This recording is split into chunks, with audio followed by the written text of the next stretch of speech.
Hey, what's going on, everybody? Boilon here, back for another video on Raid Shadow Legends. And today, well, I'm definitely not first one to talk about this, obviously, but I do want to talk a little bit about the upcoming Fusion Champion Granite Door Keep, who I want to call Door Buster.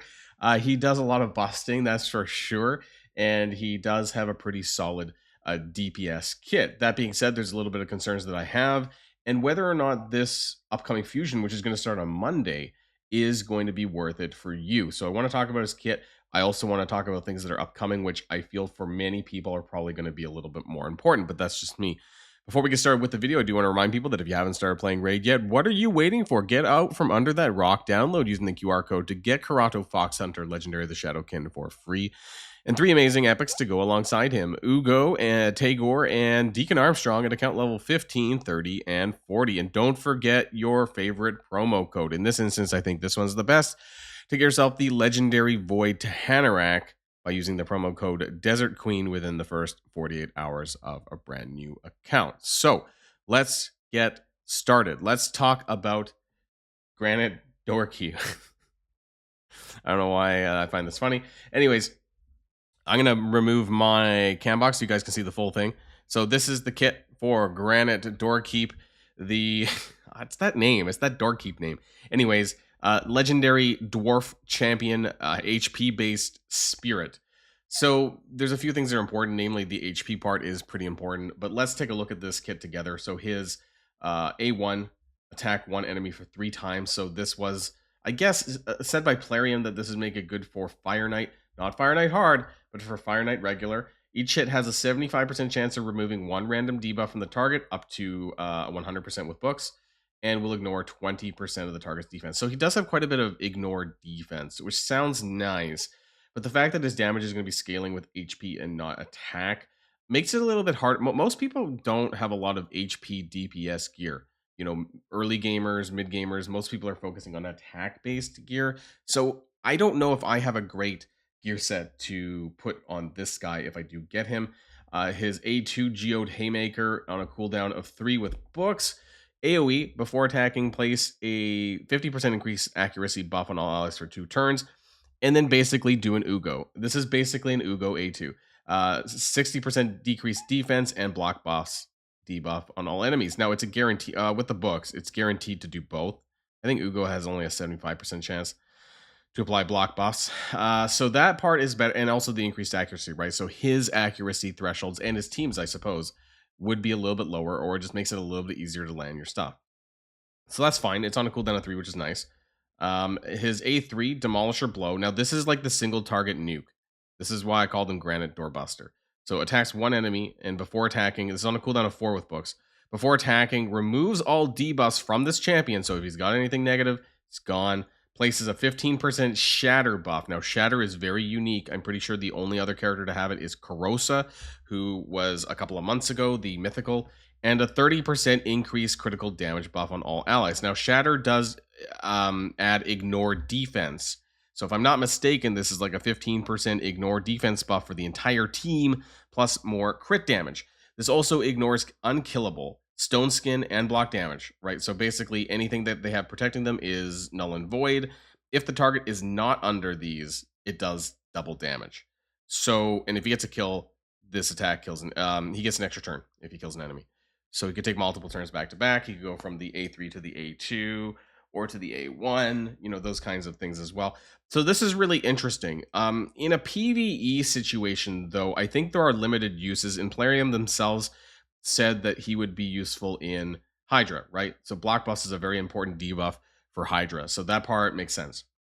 And the Shatter buff would be helpful, just putting out more damage on your team, and especially in Hydra and a team of 5, right? That's more ignore defense. So that's nice. At the start of this champion's turn, remove any of these debuffs, right? So this is basically like Fabian the Entertainer. He has the same thing, that he basically just shakes off control debuffs, and this guy's basically doing the same thing, and increases this champion's damage dealt inflicted against targets with no buffs on them by 20%. So if you have someone that can go maybe before him, I suppose, to try and clear any buffs off of them, like Fabian, right? Then you could be able to do not only 20% additional damage, but this attack, the A3, does 100% more damage to enemies without these particular buffs. So this could hit really hard. Like the A3 just alone with the passive, if they have no buffs, potentially would be an additional 120% damage. Plus you get the shatter buff, so that's more ignore defense, right? So it's a lot of extra damage on this A3. The question that some people have had is whether or not he is going to be able to do enough damage to one shot reasonable characters. And what I mean, like he might, one shot like glass cannon type characters, but will he be able to kill off support or characters that have higher hit points, right? Anything over like 80k, basically. Like how much damage can we expect to get from this guy? And you're gonna want to get the 4 red, which I don't think is going to be easy to get when you get the souls for him, because I think the souls, I'm gonna put myself back on the screen here. I think the souls are probably going to come from a champion chase tournament. I think it's going to be like the number one. We had this with another fusion, I believe, if I'm not mistaken. I think it was Titus, right? Didn't Titus have a tournament for the 5 red where only that one person would get it? I don't think that they had an event, right? We have a couple of events upcoming after this fusion, like right after this fusion, that is going to have guaranteed events for the turtles.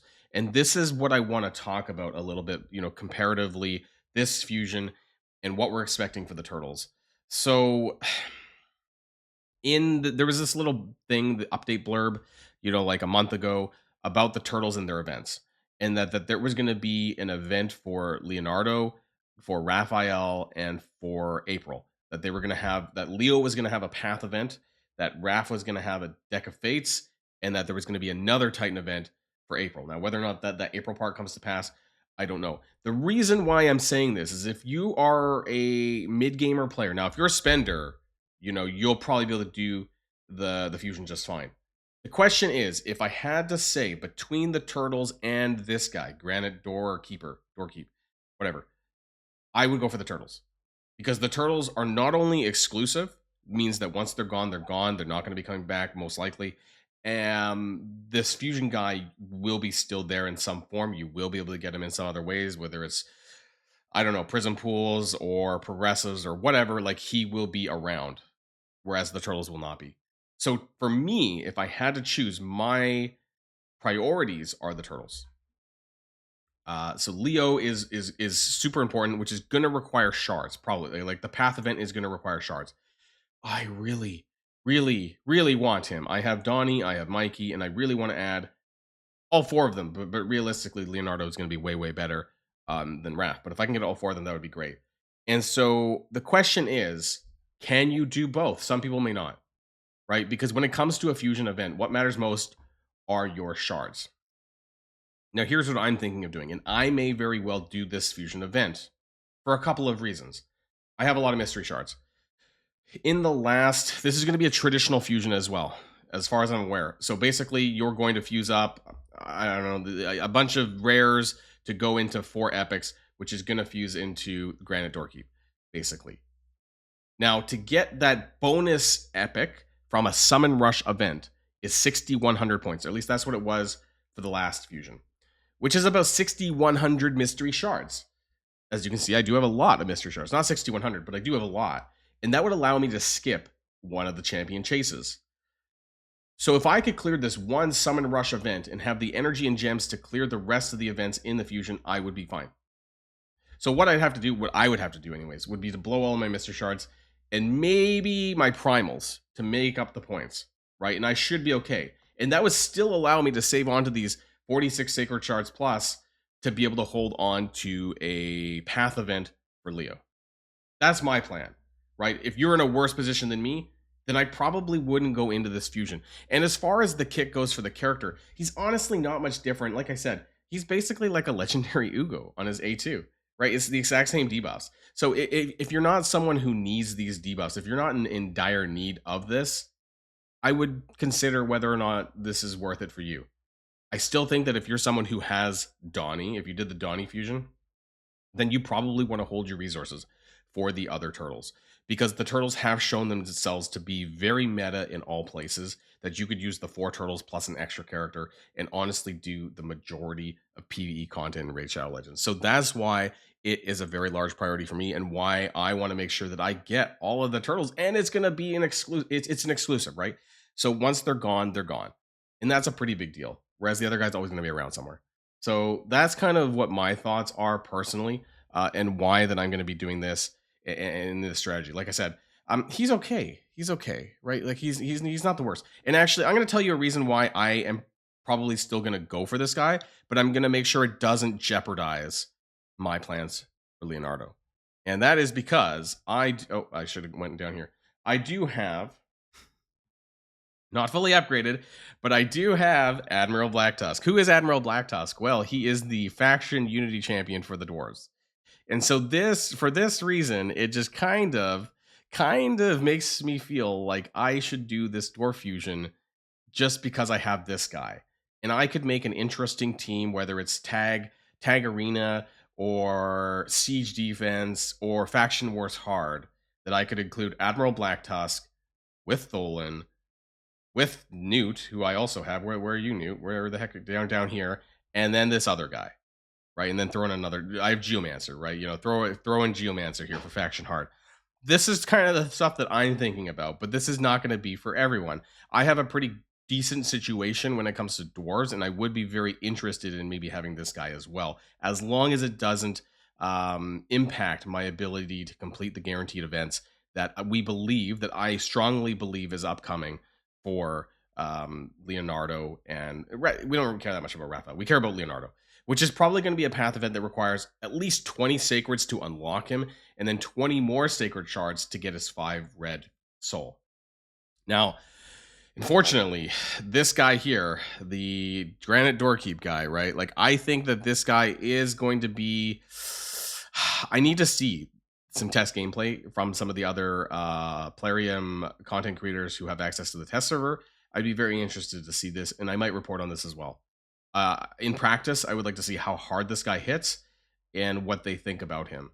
I'm still going to go for him, but whether or not that you guys should, like I said, don't do it if it's going to, impact your ability to get the turtles, because I don't think he's that great. But that's just my thoughts in the comments. Let me know in the comments down below what your plans are for this.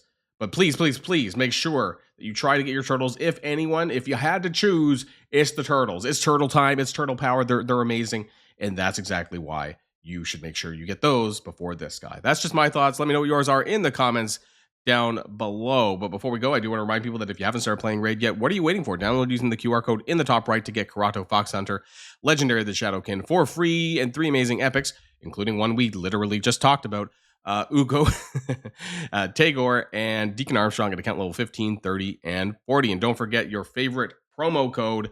In this instance, I am recommending to Hanorak Void Legendary of the Barbarian faction by using the promo code Desert Queen within the first 48 hours of a brand new account. That's it for me, everyone, and I'll see you guys all on the next video. And if you like this video, make sure you hit that subscribe button if you haven't already, and you'll be greatly helping out the channel. Have a great day, and I'll see you guys on the next one.